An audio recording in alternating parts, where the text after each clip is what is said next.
अस्सलाम वालेकुम स्टूडेंट्स, कैसे हो स्टूडेंट्स। न्यूक्लियर फिजिक्स के टॉपिक आइसोटोप्स, आइसोटोन्स, आइसोबार्स।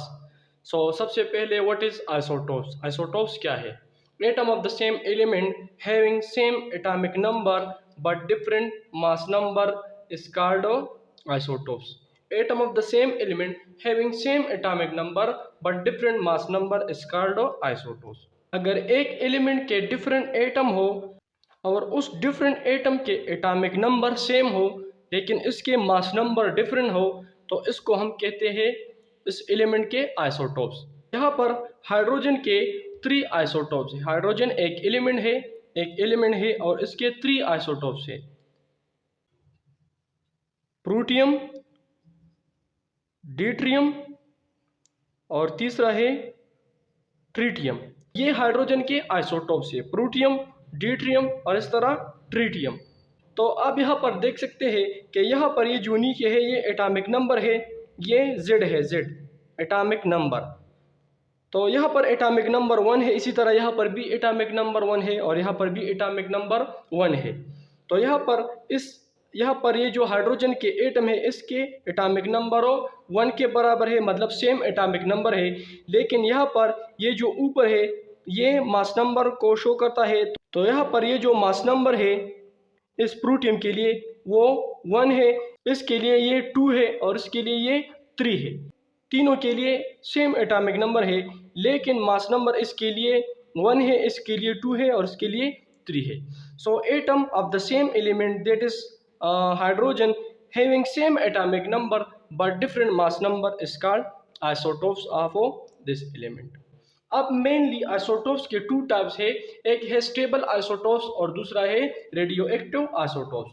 तो स्टेबल आइसोटोप्स क्या है? Stable isotopes are that which don't show radioactivity. ये ऐसे आइसोटोप्स है जो कि रेडिएक्टिविटी को शो नहीं करता है। Radioactivity mean atom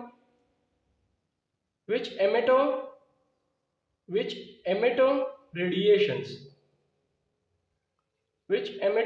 radiation spontaneously। तो ऐसे एटम जो कि स्पॉन्टेनियसली खुद ब खुद रेडिएशन को एमिट करता है उसको हम कहते हैं रेडिएक्टिव एटम्स। ठीक है, तो स्टेबल आइसोटोप्स ऐसे आइसोटोप्स है जो कि रेडिएशन को एमिट नहीं करता है तो उसको हम कहते हैं स्टेबल आइसोटोप्स। यहाँ पर नाइट्रोजन 14 और नाइट्रोजन 14 और नाइट्रोजन 15 ये आइसोटोप्स है नाइट्रोजन के जो कि रेडिएक्टिव नहीं है, तो इस वजह से इसको हम कहते हैं स्टेबल आइसोटोप्स। ये स्टेबल आइसोटोप्स है, नाइट्रोजन 14 और नाइट्रोजन 15 ये स्टेबल आइसोटोप्स है। इसी तरह रेडिएक्टिव आइसोटोप्स क्या है? What is radio active isotopes? तो इसके नाम से जाहिर है कि वो आइसोटोप्स जो कि रेडिएशन को एमिट करता हो उसको हम कहते हैं रेडिएक्टिव आइसोटोप्स। तो यहाँ पर जो रेडिएक्टिव आइसोटोप्स है पोटाशियम 40, कोबाल्ट 60, पोटाशियम 40, कोबाल्ट 60 ये रेडिएक्टिव आइसोटोप्स है। पोटाशियम 40, कोबाल्ट 60 ये रेडिएक्टिव आइसोटोप्स है। ये ऐसे आइसोटोप्स है जो कि रेडिएशन को एमिट करता है।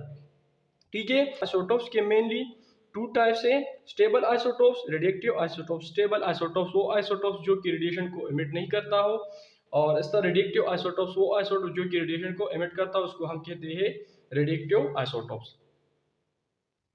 अब यहाँ पर नेक्स्ट टॉपिक है isotones. So nuclei having same neutron number but different atomic number is called isotones. वो न्यूक्लियाई जिसकी न्यूट्रॉन नंबर सेम हो लेकिन एटॉमिक नंबर डिफरेंट हो उस न्यूक्लियाई को हम कहते हैं आइसोटोन्स।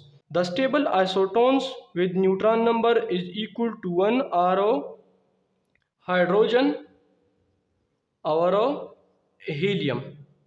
तो यहाँ पर आप देख सकते हैं कि हाइड्रोजन और ये हीलियम, हाइड्रोजन एटॉमिक नंबर बराबर है 1 के और इसी तरह हीलियम एटॉमिक नंबर बराबर है 2 के। तो यहाँ पर तो एटॉमिक नंबर डिफरेंट है, इन दोनों न्यूक्लियाई के लिए एटॉमिक नंबर डिफरेंट है, हाइड्रोजन के लिए 1 और हीलियम के लिए 2। लेकिन इसकी न्यूट्रॉन नंबर, तो न्यूट्रॉन को हम निकालते हैं by using formula mass number which is represented by A minus atomic number which is represented by Z। तो यहाँ पर हाइड्रोजन में न्यूट्रॉन नंबर कितने हैं? तो 2 - 1 यहाँ पर मास नंबर बराबर है 2 के और एटॉमिक नंबर बराबर है 1 के, तो 2 - 1 तो न्यूट्रॉन नंबर हाइड्रोजन में 1 है, हाइड्रोजन में 1 न्यूट्रॉन है। इसी तरह यहाँ पर हीलियम में 3 - 2 तो 1, तो यहाँ पर भी न्यूट्रॉन नंबर 1। इस न्यूक्लियाई के लिए न्यूट्रॉन नंबर 1 और इस न्यूक्लियाई के लिए न्यूट्रॉन नंबर 1, तो न्यूट्रॉन नंबर सेम है। Nuclei having same neutron number but different atomic number is called isotones. तो ये जो न्यूक्लियाई है ये आइसोटोन्स है, क्योंकि यहाँ पर इसकी न्यूट्रॉन नंबर सेम है लेकिन एटॉमिक नंबर डिफरेंट है, तो उसको हम कहते हैं आइसोटोन्स। अब थर्ड नंबर है isobar. So what is isobar? Iso me same and bar me mass, so it me same mass. तो यहाँ पर मैंने डिफिनीशन लिखा है, nuclei having same mass number, वो न्यूक्लियाई जिसकी मास नंबर सेम हो but different neutron and atomic number. वो न्यूक्लियाई जिसकी मास नंबर सेम हो और न्यूट्रॉन नंबर और एटॉमिक नंबर डिफरेंट हो, उस न्यूक्लियाई को हम कहते हैं आइसोबार्स।